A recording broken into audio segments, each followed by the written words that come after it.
تمام چیزیں، دنیا کے تمام لوگ، دنیا میں تمام چیزیں جو ہیں وہ ختم ہو جائیں گی، ٹھیک ہے. پھر اس کے بعد اللہ تعالیٰ ہمیں، جو ہم مر چکے ہوں گے نا، پھر اس کے بعد ہمارے عقیدے میں کیا ہے؟ موت کے بعد دوبارہ زندہ ہونے پر ایمان، ٹھیک ہے. یعنی ہم سب کی، ہم سے پہلے جو لوگ مر گئے ہیں، ٹھیک ہے، اور ہماری بھی موت آنی ہے، ٹھیک ہے. ہر ایک ذی نفس کو موت کا ذائقہ چکھنا ہے اس دنیا میں آنے کے بعد، ٹھیک ہے. باقی رہنے والی ذات صرف اللہ کی ہے. تو موت کے بعد یعنی قیامت جب آئے گی، قیامت کے دن ہم تمام لوگ جو ہم سے پہلے گزرے، ہم لوگ اور ہمارے بعد جو لوگ ہوں گے، ٹھیک ہے، ان تمام لوگوں کو زندہ کیا جائے گا. تو ہمارا ایک ایمان یہ بھی ہے کہ تمام لوگ جو ہے وہ قیامت کے دن دوبارہ زندہ ہوں گے، یعنی موت کے بعد دوبارہ کی زندگی، ٹھیک ہے. اچھا تو بچوں، آسمانی کتابیں، ٹھیک ہے. 4 مشہور آسمانی کتابیں ہیں جو ہمارے رسولوں پر نازل ہوئی. رسولوں کے نام بتاتی ہوں میں آپ لوگ کو. جیسا کہ آپ لوگ دیکھ سکتے ہیں، تورات حضرت موسیٰ علیہ السلام پر نازل ہوئی، زبور حضرت داؤد علیہ السلام پر، انجیل حضرت عیسیٰ علیہ السلام پر، اور قرآن مجید حضرت محمد صلی اللہ علیہ وسلم پر. یہ مختلف کتابیں رسولوں پر نازل ہوئیں تاکہ لوگوں کو ہدایت اور رہنمائی دی جائے. اللہ تعالیٰ نے اس دنیا کو کیوں بنایا، اس انسان کو کیوں بنایا، ہم کس مقصد کے لیے اس دنیا میں آئیں گے، اور اس دنیا کے ختم ہونے کے بعد ہمارے ساتھ کیا ہوگا، ٹھیک ہے. یہ تمام احکامات لے کر یہ پیغمبروں نے اللہ تعالیٰ کی وحدانیت کے لیے پیغام دیا، ٹھیک ہے. اور قرآن مجید جو ہے وہ حضرت محمد صلی اللہ علیہ وسلم پر نازل ہوا، اور اس کے بعد کوئی بھی کتاب نازل نہیں ہوگی، ٹھیک ہے، تا قیامت تک. آ جائیں 4 مشہور فرشتے، جن میں ہیں حضرت جبرائیل علیہ السلام، حضرت اسرافیل علیہ السلام، حضرت میکائیل علیہ السلام، اور حضرت عزرائیل علیہ السلام. حضرت اسرافیل علیہ السلام کا کیا کام ہے؟ حضرت اسرافیل علیہ السلام فرشتوں کے سردار ہیں، اللہ کا احکام اور پیغام پیغمبروں تک پہنچاتے ہیں، ٹھیک ہے. جیسے کہ قرآن مجید حضرت محمد صلی اللہ علیہ وسلم پر حضرت جبرائیل علیہ السلام ہی لے کر آئے اللہ کے حکم سے، ٹھیک ہے، جو مکمل 23 سال یعنی 23 ایئرس لگے قرآن کو نازل ہونے میں، ٹھیک ہے. اور باقی تمام کتابیں بھی جیسے حضرت موسیٰ علیہ السلام پر نازل ہوا، داؤد علیہ السلام پر، عیسیٰ علیہ السلام پر، تو یہ تمام کتابیں حضرت جبرائیل علیہ السلام کے تھرو اتارا گیا، ٹھیک ہے. یعنی اللہ تعالیٰ نے حضرت جبرائیل علیہ السلام کو اس چیز کے لیے مقرر کیا ہے. اوکے، اب اس کے بعد کوئی پیغمبر نہ آئے گا اور نہ کوئی کتاب نازل ہوگی، ٹھیک ہے. یعنی وحی کا سلسلہ ختم ہو چکا ہے.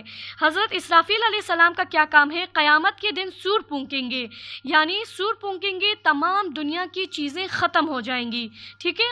حضرت میکائیل علیہ السلام کا کیا کام ہے؟ اللہ کے حکم سے بارش کا انتظام کرتے ہیں، یعنی یہ جو ہوائیں چلتی ہیں، بارشیں ہوتی ہیں، طوفان ہوتا ہے، یہ حضرت میکائیل علیہ السلام کے ذمے ہیں. اور دوسرا کا کیا کام ہے؟ ان کا مخلوق تک روزی پہنچاتے ہیں، ٹھیک ہے. یعنی جو ہمیں روزی ملتی ہے، اللہ تعالیٰ نے رزق پہنچانے کا وعدہ کیا ہے نا، مطلب رزق پہنچانے کا ذمہ اللہ کے ہاتھ میں ہے، تو وہ حضرت میکائیل علیہ السلام کو مقرر کیا ہے اس چیز کے لیے اللہ تعالیٰ نے. حضرت عزرائیل علیہ السلام کا کیا کام ہے؟ ان کا کام ہے اللہ کے حکم سے بندوں کی روح قبض کرنا، ٹھیک ہے، یعنی روح نکالنا. السلام علیکم بچوں، یہ ہمارے لیکچر نمبر 1 جو ہے پارٹ 1 میں آپ لوگ کو پڑھا چکی ہوں. اب پارٹ 2 سٹارٹ کریں گے جو کہ صفحہ نمبر 11 پر ہے. آ جائیے اپنے صفحہ نمبر 11 پہ. صفحہ نمبر 10 پر پہلا عقیدہ ہم نے پڑھا توحید کا، ٹھیک ہے. اب ہم پڑھیں گے رسالت، ٹھیک ہے. رسالت یعنی وہ عقائد، یعنی آسمانی کتابوں پر ایمان، رسولوں پر ایمان، ٹھیک ہے، اور فرشتوں پر ایمان، ٹھیک ہے. اب رسالت کی کیا معنی ہے؟ رسالت عربی زبان کا لفظ ہے، ٹھیک ہے، جس کے لغوی معنی پیغام کے ہیں، ٹھیک ہے. رسالت یعنی پیغام، اور جس کے ذریعے پیغام پہنچایا جائے اسے کہتے ہیں رسول. یعنی رسالت پیغام کو کہتے ہیں، اور جن کے ذریعے اس پیغام کو پہنچایا جائے ان کو رسول کہتے ہیں. جیسے میں نے آپ لوگ کو بتایا، یہ 4 وہ رسول ہیں، ٹھیک ہے. حضرت موسیٰ علیہ السلام، حضرت داؤد، حضرت عیسیٰ، حضرت محمد صلی اللہ علیہ وسلم، ٹھیک ہے، جن پر کتابیں نازل ہوئیں جو کہ پیغام پہنچانے آئے، ٹھیک ہے. ان کو کہ یہ ہے رسالت. کلیئر؟ اچھا، پڑھتے ہیں آپ. عقیدہ رسالت سے مراد اللہ کی طرف سے انسانوں کی رہنمائی اور ہدایت کے لیے بھیجے گئے رسولوں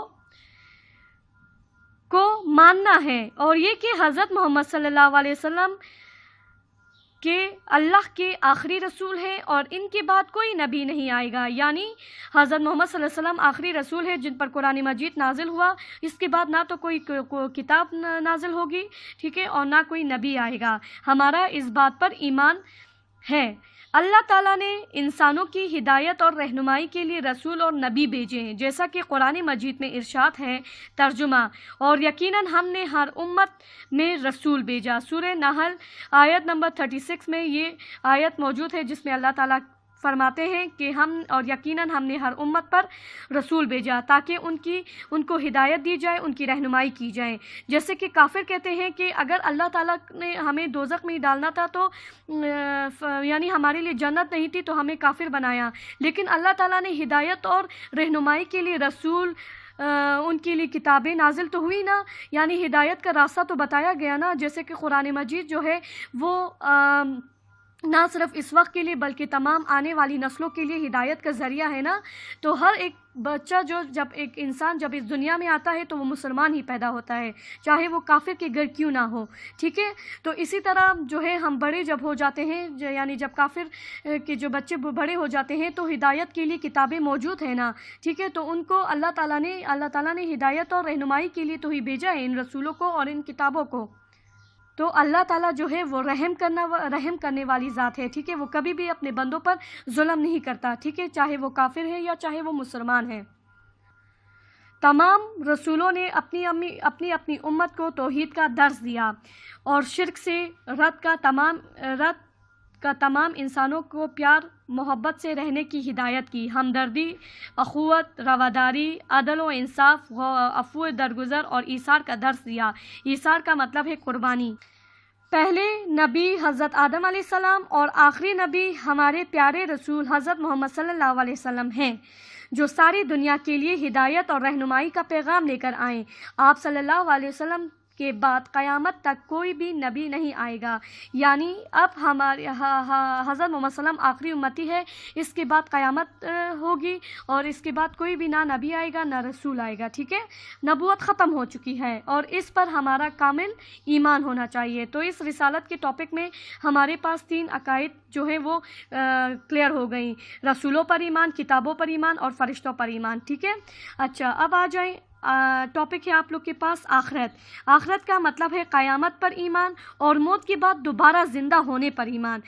عقیدہ آخرت اسلام کے بنیادی عقائد میں سے ایک ہے، ٹھیک ہے۔ عقیدہ آخرت سے مراد اس بات پر ایمان لانا ہے کہ یہ زندگی عارضی ہے، عارضی یعنی ٹیمپرری ہے، ٹھیک ہے، پرمیننٹ نہیں ہے۔ ٹیمپرری یعنی عارضی یعنی ہمیشہ رہنے والی نہیں ہے، ایک نہ ایک دن ان سب کو ختم ہونا ہے۔ ایک دن اللہ تعالیٰ تمام دنیا اور اس کی ہر چیز کو ختم کر دے گا، صرف اللہ تعالیٰ کی ذات باقی رہے گی، اور موت کے بعد اللہ تعالیٰ کے حکم سے تمام انسان دوبارہ زندہ ہوں گے، یعنی قیامت کے دن، ٹھیک ہے، یعنی موت کے بعد دوبارہ کی زندگی، اور اللہ تعالیٰ کے سامنے اپنے اعمال کا حساب دیں گے، یعنی جو ہم نے اعمال کیے ہیں، اچھے یا برے یا جو بھی ہم نے کیا اس دنیا میں، ٹھیک ہے، ان سب کا ہم نے ایک حساب دینا ہوگا۔ ہمارے ہاتھوں نے کیا کیا، ہماری آنکھوں نے کیا دیکھا، ٹھیک ہے، ہم کس راہ پر چلے، ٹھیک ہے، ہم نے اپنی ایک ایک حرکت کا، ایک ایک اعمال کا، ایک ایک عمل کا حساب دینا ہوگا۔ اس وقت ہر ایک کے ساتھ انصاف ہوگا اور ہر ایک کے ساتھ انصاف ہوگا، ٹھیک ہے۔ اس دنیا میں جو ظلم اور زیادتیاں ہوئی ان مظلوم کو اس کا صلہ ملے گا، اور ظالم جس نے ظلم کیا اس کو اس کی سزا ملے گی۔ جن لوگوں کے اعمال اچھے ہوں گے وہ جنت میں جائیں گے، اور جن کے اعمال برے ہوں گے وہ کہاں جائیں گے؟ دوزخ میں جائیں گے، ٹھیک ہے۔ اور جنت اور دوزخ بھی اس لیے بنایا گیا کہ تاکہ اللہ تعالیٰ نے جو ہدایت اور رہنمائی کے لیے رسول بھیجیں، پیغمبر بھیجیں، تاکہ اللہ تعالیٰ کے احکامات، پیغامات کو زمین پر اتارا جائے، لوگوں کو بتایا جائے، اور اگر جنہوں نے اس پر عمل نہ کیا، اچھے اعمال نہ کیے، تو ظاہری سی بات ہے وہ دوزخ میں جائیں گے، ٹھیک ہے۔